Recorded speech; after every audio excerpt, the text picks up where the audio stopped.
Salam sejahtera bagi kita semua. Jumpa dengan Miss Sengsari dengan mata pelajaran prakarya. Dan yang menjadi materi kita hari ini yaitu produk kerajinan dari bahan kayu, bambu, rotan, dan tempurung kelapa. Jadi yang menjadi materi kita yaitu kerajinan bahan dari kayu dan ranting. Jadi untuk penjelasan seterusnya, anak-anak kami semuanya dapat memahami melalui penjelasan saya di dalam PowerPoint berikut ini. Materi kita pada saat ini yaitu produk kerajinan dari bahan kayu, bambu, rotan, dan tempurung. Jadi saya sudah bagi, tidak semua kita pelajari ini. Nanti kita mempelajarinya adalah secara teori dulu, yaitu tentang kayu dan bambu dan ranting. Kayu adalah salah satu kerajinan yang menarik jika diukir atau dipahat. Ada beberapa daerah yang sangat terkenal yang ukiran-ukiran kayu yaitu seperti Jepara, Yogyakarta, Cirebon, Bali, Toraja, Palembang, dan Kalimantan. Jadi ada beberapa hiasan-hiasan atau miniatur-miniatur perahu yang mereka buat sehingga menjadi menarik dan bisa menjadi salah satu bahan ukiran dan bisa digunakan untuk cenderamata. Nah, jadi kayu ini itu sangat bagus apabila diukir atau dipahat dengan baik. Maka untuk kali ini anak-anak kami semuanya pembelajaran untuk kali ini secara teori dulu, nanti kita praktekkan secara langsung.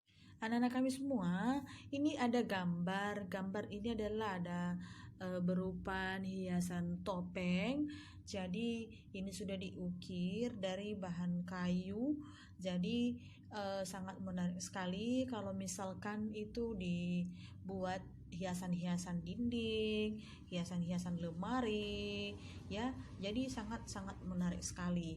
Jadi inilah salah satu produk dari kayu. Jenis kayu yang buat diukir yaitu kayu sengon atau dan kayu pule, ya. Jadi bahan-bahannya ada gergaji, alat pahat, bor, lem kayu, dan amplas. Cara membuatnya, kita siapkan bahan-bahan kayu, lalu kita potong sesuai dengan ukuran yang mau kita inginkan. Kalau kursi berarti bentuk kursinya. Kemudian kita ukir pola, dan sampai setelah kita ukir kita amplas sampai biar menjadi satu bahan kerajinan yang sangat. Jika kita mau membuat ukiran dari kayu seperti topeng hiasan ini atau seperti miniatur kapal tadi atau perahu tadi, itu bisa kita mengikuti bahan-bahan yang sudah Miss sampaikan ini, seperti jenis kayunya dulu. Kayunya ada di situ jenis-jenis kayu, ya. Kemudian ada cara membuatnya dan perhatikan gambar-gambar miniatur perahu yang di atas sini yang diproduksi dari bahan kayu limbah menjadi cenderamata yang khas dan unik. Jadi ini sering dibuat dari bahan kayu, ya, membuat ini cantik, ya. Nanti anak-anak kami kita coba, ya, kalau misalkan ada bahannya ya kita praktekkan secara langsung. Ranting kayu merupakan bagian pohon kayu yang bercabang dan ukuran kecil hingga besar. Pada beberapa pohon, susunan rantingnya memiliki bentuk dari ciri khas masing-masing. Ada yang bercabang lurus, panjang, lurus pendek. Ada pula yang bercabang saling jaling menjalin.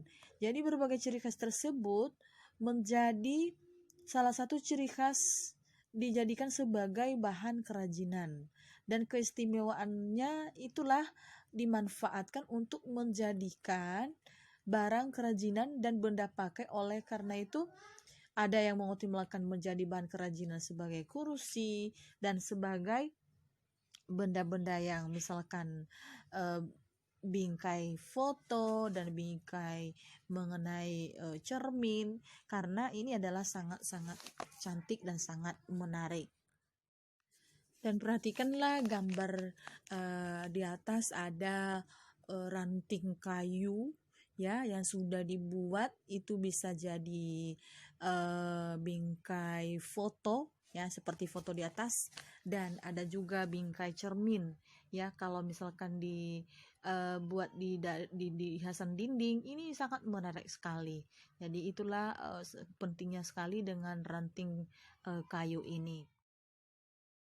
Begitu juga perhatikan gambar di atas ini. Ini gambar di atas adalah, ini sangat menarik sekali ya kalau misalkan kita, ini kursi ya, duduk ya di tempat duduk. Ya kalau misalkan kita bisa berteduh ya di tempat-tempat wisata ini sering kita lihat seperti ini ya. Jadi bahannya sangat-sangat mudah ya, dari ranting kayu. Ya apalagi di Kota Batam ini ya kita melihat itu banyak pohon-pohon ya, rantingnya itu bisa dimanfaatkan ya, bisa digunakan untuk tempat-tempat duduk ya, untuk tempat bingkai-bingkai foto dan bingkai-bingkai cermin. Ini saja sangat menarik sekali ya, tinggal dibentuk dari kawat, tinggal dibentuk dari buat ada lem ya, lem kayu. Jadi tinggal kita buat seperti bentuk yang mau kita inginkan. Ada kita buatkan kursi dan sebagainya. Di atas adalah ada bahan-bahan yang digunakan, yaitu jika kita mau membuat kursi ya, atau bingkai, atau bingkai cermin dan bingkai foto, ada bahannya yaitu ranting kayu, kawat dan paku. Jadi itu yang kita buat, atau lem kayu. Nah, jadi cara membuatnya, semua ranting itu disambungkan dengan kuat berdasarkan bentuk yang kita inginkan. Ini gampang sekali, karena kalau ranting ini kan tinggal kita bentuk ya, kita bentuk yang mau kita inginkan, terserah yang kita mau.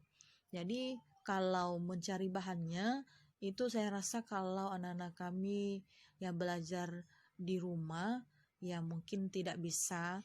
Nanti kalau misalkan kita buat praktek langsung, jadi nanti kita lihat bahan yang bisa dicari di sekitar.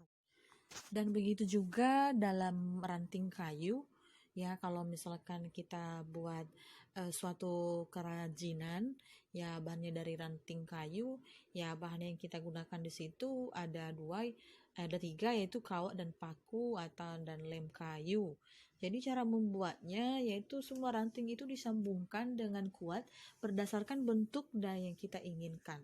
Sehingga kalau misalkan kita mau buat bingkai cermin ya, kita buat seperti bingkai cermin.